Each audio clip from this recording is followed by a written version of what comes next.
পূজা করিব পূজা করিব সূর্য দেবে আমরা পূজা করিব সূর্য দেবে বাবা ধান্য কালে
কিন্তু লক্ষ্য থাকবে এক জায়গা লক্ষ্য কেমন এক জায়গা লক্ষ্য একটু ভালো করে বোঝাই দিই মায়েদের।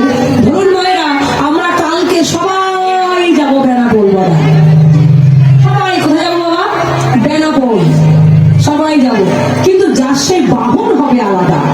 আমি মনে করলে যাব মাইক্রো গাড়ি ভাড়া করে, আপনি যাবেন নোয়া গাড়ি, আপনি যাবেন স্করপিও গাড়ি, আপনি মনে করে ট্রেনে করে যাবেন, আপনি মনে করে হেলিকপ্টারে করে যাবেন, আপনি মনে করলে ট্রেনে করে যাবেন। যাবো কোথায় বেনাপোল। লক্ষ্য কিন্তু এক জায়গা, যার সেই বাহনটা হবে আলাদা। তেমনি যেমন ঠাকুর রামকৃষ্ণ পরমহংসদেব ঠাকুর ভগা পাগলা ভালোবাসতেন কাকে বাবা? মা কালীকে। মা কালীকে ভালোবেসে মায়ের কাছে কি চাইতেন জানেন? বলতেন মা আমার মন কালী, আমার সাধনা কালী, মা আমি সারা জীবন তোকে ভালোবেসেছি, দেখিস মা তোর কাছে আমার কি চাওয়া পাওয়া জানিস? একটাই চাওয়া, যেন মৃত্যুর পরে আমরা বৃন্দাবনে গিয়ে আমি জীবন সেবায় লাগতে পারি।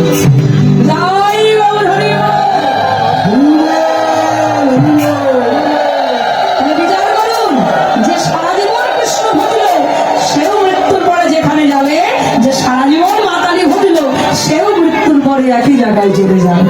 তা আজকে সূর্য পূজা হবে, কিন্তু সূর্য পূজার উদ্দেশ্যে আমরা কি চরণ লাভ করব? গোবিন্দ চরণ আমরা লাভ করব। তাই মহাপ্রভু সূর্য পূজা করছেন। আহা মাথায় ঘোমটা দিয়েছ, কোন দিক দিয়ে? বাম দিক দিয়ে দাও মা, ঘোমটা দিয়ে দাও, সকল মা ঘোমটা দিয়ে দাও। আহা হা ঘোমটা দিয়েছে মহাপ্রভু, দিয়ে বলছে ও সেবা চলো আর বিলম্ব করো না।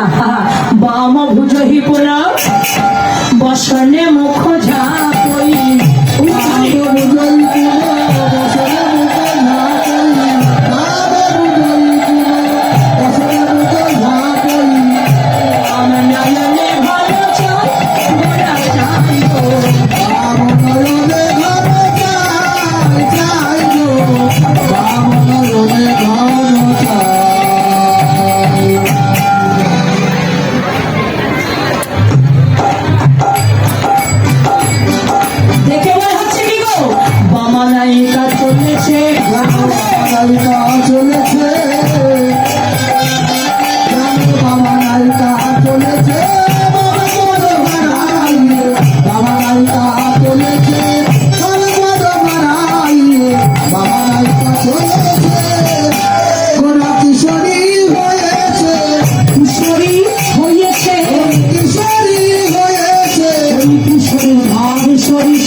বাড়ি যাবে